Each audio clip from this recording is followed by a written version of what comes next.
Marinaro, the Sick Podcast. Hockey fans, wait till you see what we have in store for you today. Today's show is going to be absolutely awesome. Today's guest is brought to you by Memo.me, the Canadian marketplace for personalized video messages from your favorite athletes and celebrities for any occasion. Use the code SICK at checkout for 10% off on video messages.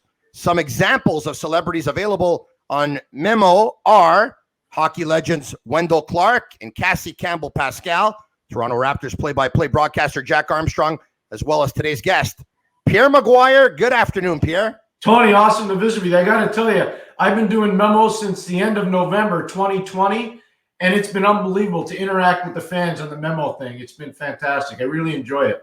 Well, it's going to be a joy for us to speak with you today, Pierre. Talking hockey, we're recording this on a Thursday afternoon, and last night, the New York Rangers scored 7 goals in the second period and beat the Philadelphia Flyers by a score of 9-0. Pierre, as someone who's coached, which is you, I have to ask you, when you lose a game by a score of 9-0, and I don't know what's the worst loss you've ever suffered in a hockey game, but for a coach, is a loss, or does that one hurt so much, or is it actually easier to forget about because you know it's a one and done? Well, first of all, in the case of the Philadelphia Flyers, Tony, and the New York Rangers, the Philadelphia Flyers have to get back on their horse tonight. They're playing against the Islanders out on Long Island. And if they look at the schedule, they're out of the playoffs right now, the Flyers are. And they better pay attention because if they lose a game tonight, the Boston Bruins are playing in Buffalo. You have to think they're going to win.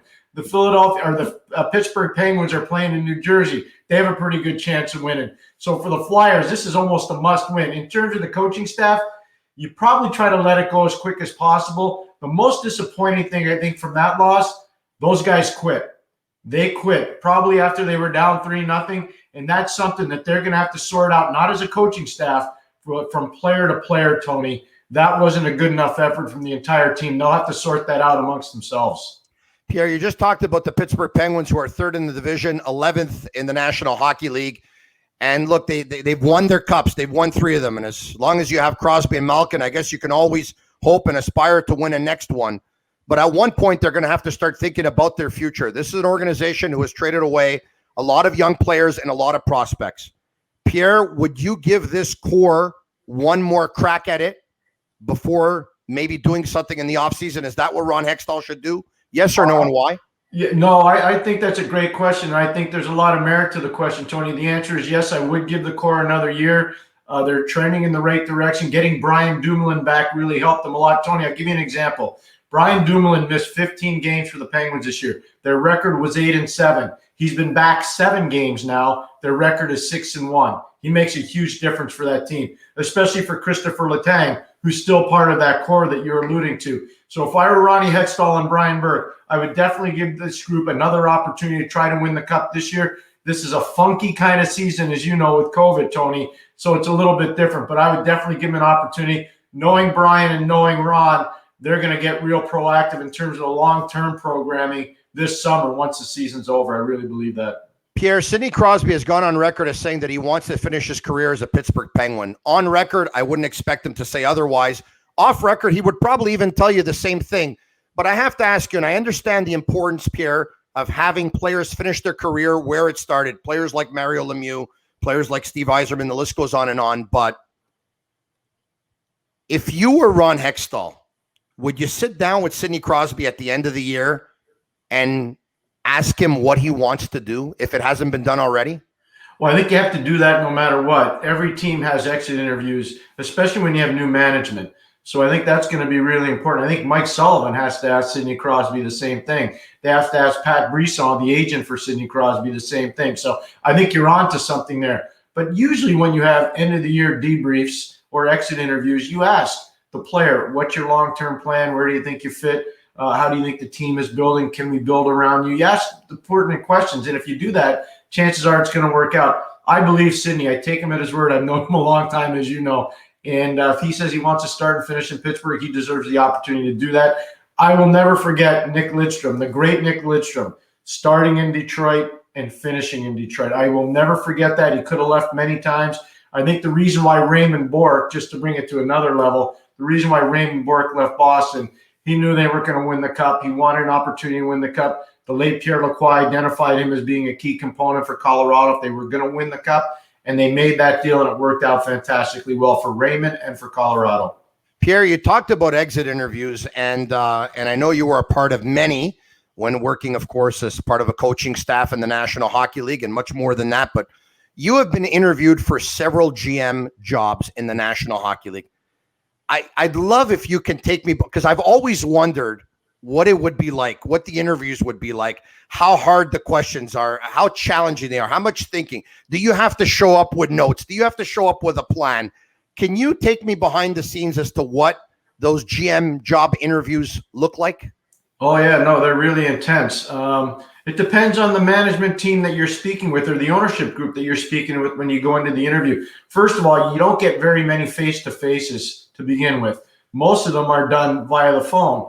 And then if you make the cut, there's usually about 10 to 12 people in the job pool, maybe sometimes a few more, but not many more.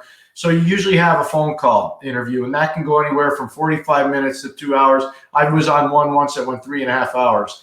And then they say, well, we'll get back in touch with you. If it takes a long time for them to get back in touch with you, Tony, chances are you didn't make the cut on the phone interview.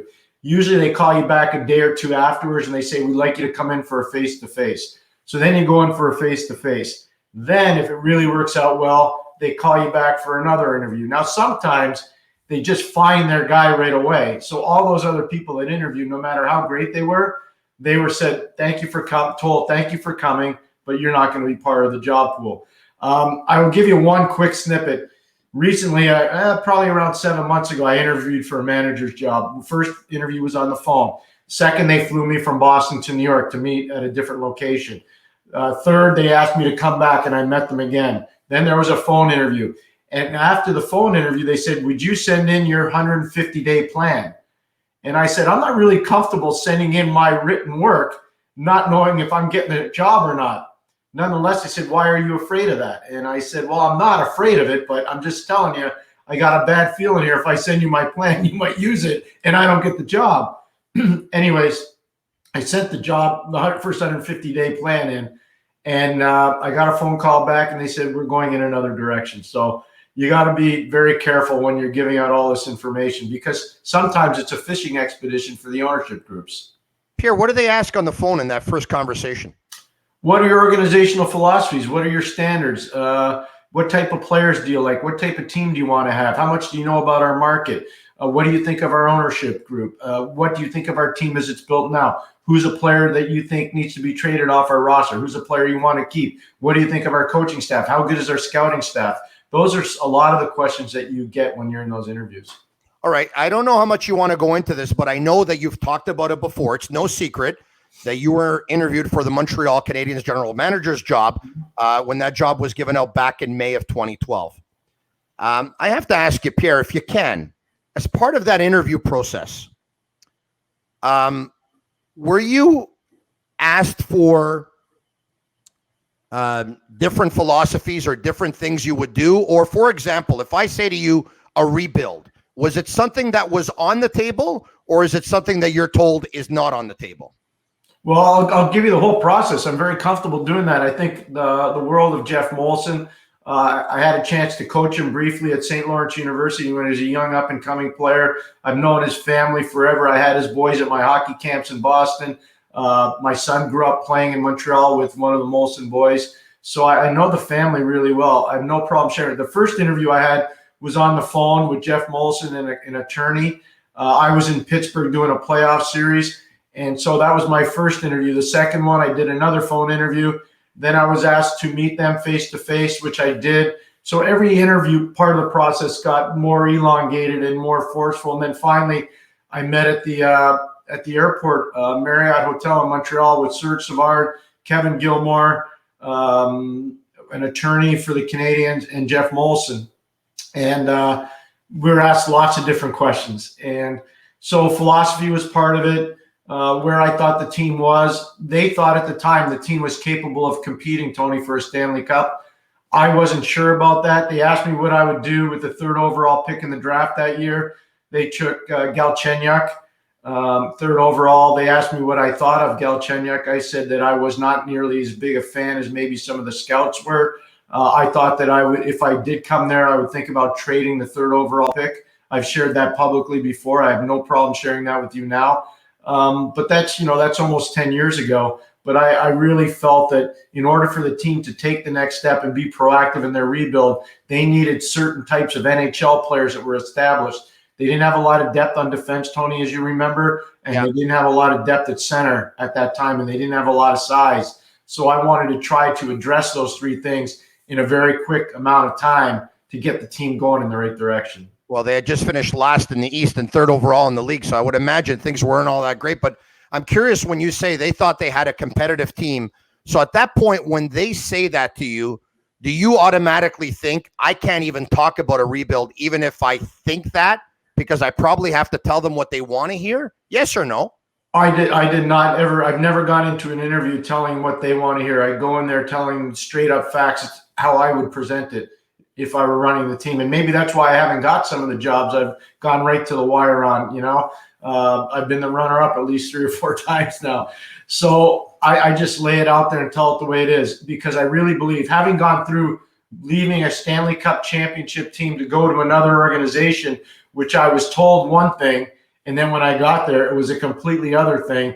I became a little bit wary of how the process works. So my biggest recommendation to anybody is lay it out there. Tell them exactly who you are, what you want to do, so there's no misunderstanding when you come in, and there's going to be harmony and everybody's going to be singing from the same songbook. You're listening and watching the Sick Podcast, brought to you by MyBookie. Use code SICKPICKS for a 50% deposit bonus. Bet, win, get paid. Pierre, speaking of Montreal, and I know a lot of Canadiens fans will love listening and watching this, I have to ask you 2 very important players on the Canadiens, maybe less important this year than they have been in the last couple of years. Phil Dino and Thomas Tatar. Their contracts are up at the end of the year. They're both unrestricted free agents. I want to start with Phil Dino. Reportedly, he refused a 6-year, $30 million contract before the season started. We're hearing, reportedly, that his camp was looking for 5.7 per year times 6 years, because the comparable is Brock Nelson making $6 million a year. Yeah. He hasn't put up the offensive numbers. How do you handle his situation at the end of the year if you know his camp absolutely wants over $5 million? I think his camp's going to have to backtrack. Everything's changed in the reality of the hockey business now, Tony, because of COVID and the amount of financial loss that's going on around the whole league. Owners are getting decimated. You're talking about, for almost every ownership group, losses of $35 to $55 million this year. And I don't think, no matter how wealthy you are, nobody wants to go through that. That's unbelievable financial pain. So I think the business of hockey is going to change. It's going to change for scouts. It's going to change for coaches, and it's going to change for players. It broke my heart when I heard that, potentially that deal was on the table, and then the camp refused it. I felt terrible. Obviously, that for him, I've always been a Phil Dino fan, and I thought it was one of the better moves that Marc Bergevin made. And one of the reasons why he made that deal, Tony, as you know, he knew Dino from Chicago. He was part of the group that drafted him, so he knew exactly what he was getting. And they got a very good player. I don't think Phil will get the same kind of money if he goes to free agency. It's going to be interesting because obviously with Suzuki and Kotkaniemi there, and with the development of Ryan Poehling potentially down the road and Jake Evans, it's going to be interesting down the middle for the Canadiens. And does that make Dino the odd man out, especially when you consider spending over $100 million last summer, Tony, as you know? They've put themselves in a very difficult cap predicament going forward. So that's been the problem. And I've always been an advocate of never spending to the cap. Yeah. You always have to give yourself wiggle room. Canadians chose to go in a different direction this offseason, and the plan better work or they're going to have some financial issues going forward. And because they're up against the cap, Pierre, it's my opinion that Thomas Tatar will not be a Montreal Canadien next season. He'll be replaced by Cole Caulfield, who'll come in on an entry-level contract. And Thomas Tatar is most likely going to walk at the end of the year for nothing. Or should he? How would you handle that situation? Well, it depends on how Cole does. I got to believe Cole's going to win the Hobey Baker, which is the Heisman Trophy for college hockey. He's already been named the Big Ten Player of the Year. I mean, he's a phenomenal talent. He's a goal-scoring phenom. Tony, you're going to love watching him play in Bleu Blanc Rouge. I'll tell you that right now. He's that kind of a player. To me, the biggest thing is I think Tatar becomes expendable. This is a trend we've seen evolving around the league for a long time. You can start with Patrick Marleau. You can move on to tons of other players where near the end of their career when they were making big money, the team moved them along because they couldn't afford them anymore, and they felt their better days were behind them. And that's what you're going to see a lot around the league. And I look at Patrick Maroon. I'll use him as an example, Tony. Wins a Stanley Cup in St. Louis. They can't fit him into the cap because of his demands. He moves to Tampa. He wins the cup again in Tampa. So back-to-back cups for Patrick Maroon. And he's staying in Tampa because he said, I'll work for less than $1 million a year. So that's what happens with players that are a little bit older in their career. And that's probably going to happen to Tatar. In conversation with Pierre McGuire, go to sportbuffshop.com for all of your officially licensed sports apparel and more. Use code SICKHoodies 15 for 15% off on all hoodies. You talked about Cole Caulfield, Pierre, and you talked about goal scoring. I want to talk to you about one man who does it better than everyone else and has for the last 15 years, Alexander Ovechkin. Pierre, when he started to get close to 700 and people said Gretzky 894, I said people are crazy if they think he's going to pass Gretzky at 894. He's now at 718, I believe. Pierre, I'm starting to think he's going to do it. As long as he doesn't get hurt and Nick Backstrom stays healthy, I think he can do it. They have a brilliant power play coach there in Blaine Forsythe. Peter Laviolette made a really good decision when he came in there to be the head coach. He didn't fire the assistant coaches. He kept them. And one of the guys he kept is Blaine Forsythe. That guy's like a Bond villain when it comes to running power plays. He's really good. And so that helps Ovechkin, obviously, power play goals. Backstrom's having an unbelievable year, probably the best year of his career. And so that helps Ovechkin as well, even though it doesn't play with Backstrom as much anymore, 5-on-5. They use Kuznetsov a lot. But you're right, Tony, and I do think he's got a legitimate chance. He's basically been, that Russian machine that can never break. That's what they call him down in Washington. I'm paraphrasing, but he truly is. And if he stays healthy, I could see where he could really push Wayne's numbers, no question. Pierre, forget about stats for just a second if we can. In your opinion, who's the greatest pure goal scorer you've ever seen? Well, Gretzky has to be up there. Mike Bossy has to be up there. Mike Bossy was unbelievable. I don't think people realize how great Mike was, and that was a hard era in terms of physicality and what star players had to go through. Jaromir Jagr was pretty darn special. I had a chance to spend a lot of time with him. Mario Lemieux would be up there. I never got to see Rocket Richard play live. I've only seen him on tape. I got to see Jean Beliveau and Gordie Howe, both of them, and Bobby Hull. But I would say that, Wayne Gretzky and Mario have to be right up there. Phil Esposito, to me, was a great player who also scored goals, if you know what I mean. But I'd say the greatest goal scorer I've probably ever seen would probably be Wayne. Wow. Well, it's hard to argue with that. 894 goals, of course. Pierre, how did the Florida Panthers go from middle of the pack to today, statistically, the second best team in the National Hockey League? Because for a lot of years, they underachieved, number one. They really did. Number two, they identified the importance of getting grit and sandpaper. So Carter Verhaeghe, not a big name, sandpaper player, gritty player, guy that plays in your face. Patrick Hornqvist, not a huge name. He was the last player picked in the 2005 draft. He used to play with the first player ever picked in that draft, Sidney Crosby. Can you imagine that? I think it's the only time in NHL history you had the last player in one draft and the first player in one draft playing the same line. But Patrick Hornqvist has made a huge difference for that team. So Verhaeghe and Hornqvist go down there. They generate physical enthusiasm. They get some guys starting to evolve in their organization. Aaron Ekblad's having an unbelievable offensive year. He's always been great defensively. But, Tony, the biggest thing to me as I'm watching it, Mackenzie Wieger, one of those guys drafted late in his draft year, kid out of Ottawa that played in the Quebec Major Junior League. He's had an unbelievable year, Tony, and he's a really good player. So you look at the internal development. Al Samuelson deserves some credit. He coaches their defense. Joel Quenneville deserves credit, obviously one of the best coaches in the history of the NHL. But I think they were smart. They went out and got grit and toughness, and it's made their team better. Sergei Bobrovsky says right now he thinks Sasha Barkov is the best all-around player in the National Hockey League. Now, look, I get it. He's his teammate, and, of course, he's always going to vouch for a teammate. But at the same time, what a season he's having. He's definitely in the discussion. Nathan McKinnon would be in that discussion. Connor McDavid would be in that discussion. Austin Matthews would be in that discussion. There's some real good players that you would put in that discussion. Anze Kopitar's had an amazing year in LA. Bergeron is, again, having another great year in Boston. But Barkov is somebody I've always known and liked. I can tell you this. when I was right up against it for the finalists of a general manager's job, and you asked me, what do they ask you in the meeting? I said, the first thing I'm going to try to do is make a big deal with Florida to get Sasha Barkov. And they were having a hard time selling tickets in Florida. If I had gone to this one team, they have big name recognition type players, I would have tried to make a deal to get Barkov. Pierre, one of the things I think is the toughest job in hockey, or one of the toughest jobs in hockey, I think, is amateur scout. You've talked about the draft, and it's not an exact science, and it's so hard. And I know that players get missed every year, and they fall deeper in the draft. But watching Minnesota play this year, I have to ask you, how did Kirill Kaprizov drop to 135 in 2015? A lot of people thought he was small. A lot of people were worried he wouldn't be able to come out because he was playing for an elite team in the KHL.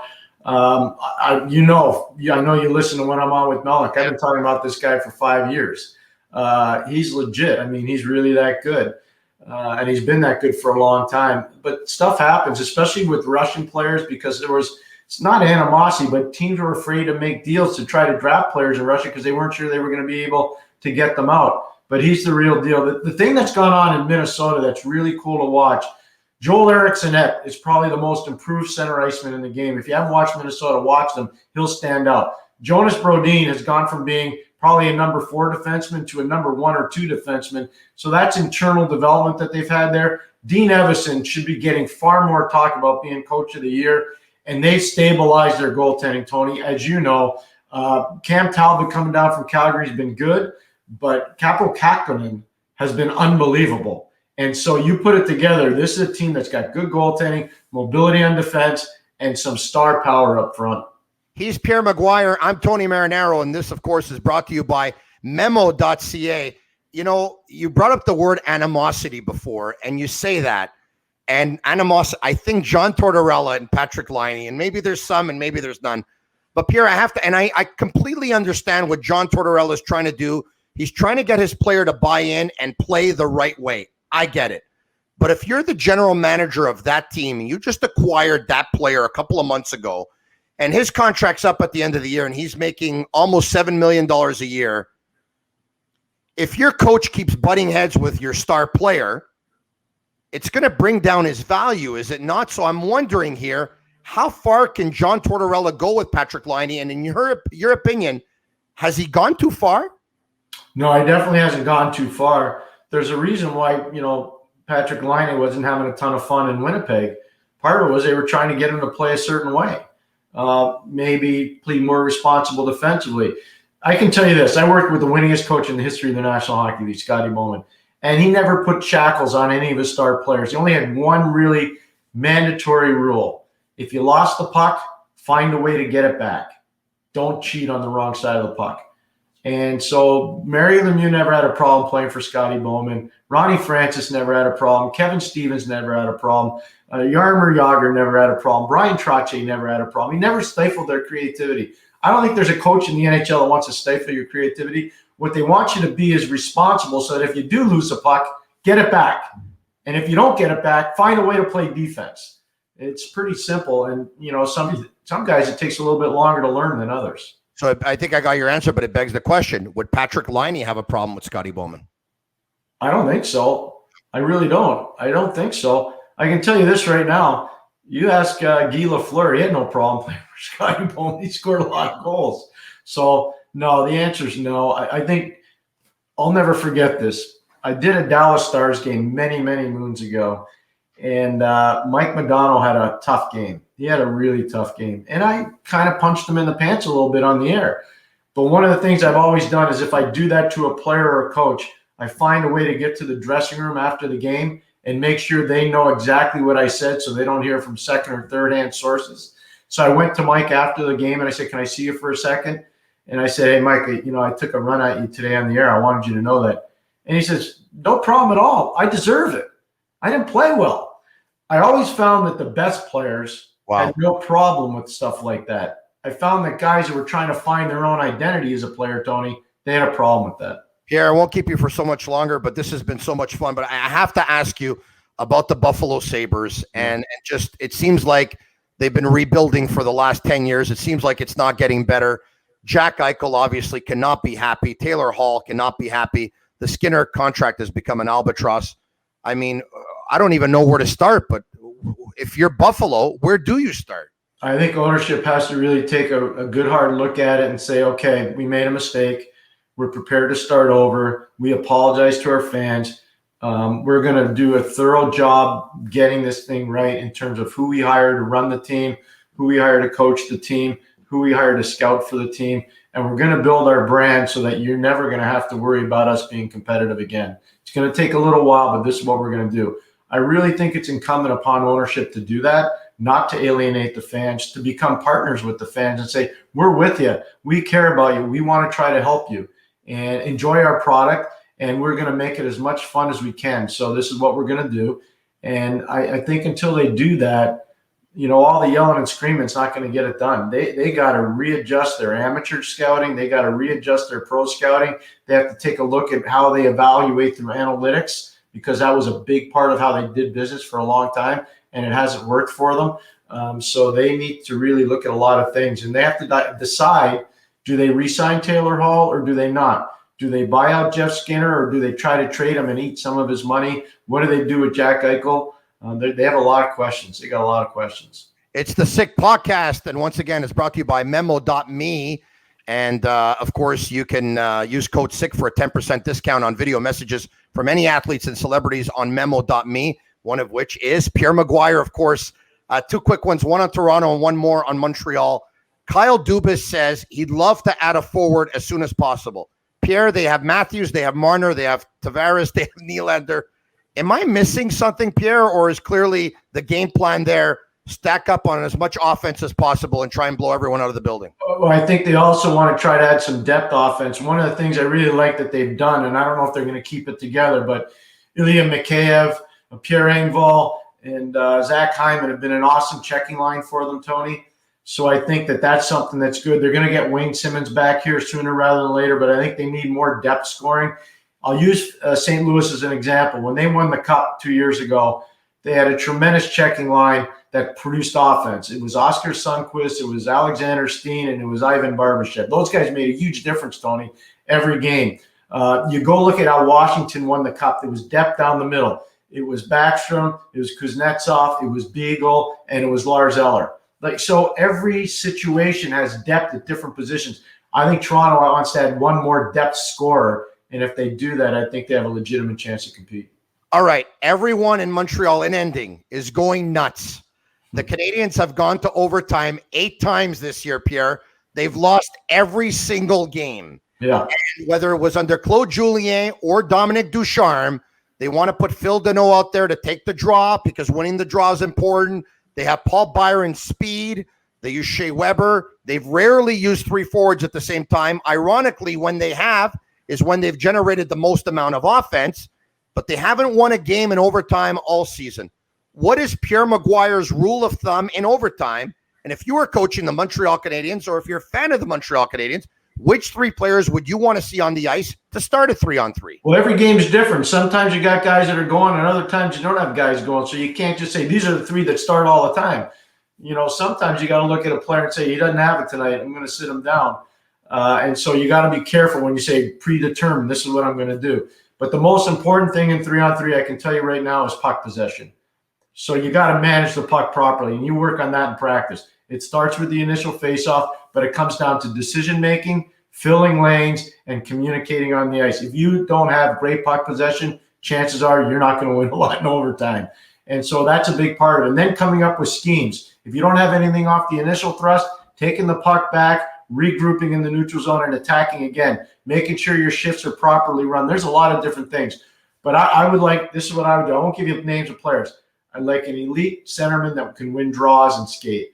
I'd like a winger that could really score goals and make plays. And if I didn't have a defenseman that could do that, I'd want another forward on the ice. If I had a defenseman that could do that, and I'll give you an example. If I were New York Rangers, Adam Fox would be at every one of my 3-on-3s. Adam Fox would be. He's a brilliant, brilliant player. If I were Boston, Charlie McAvoy would be one of my 3 players all the time.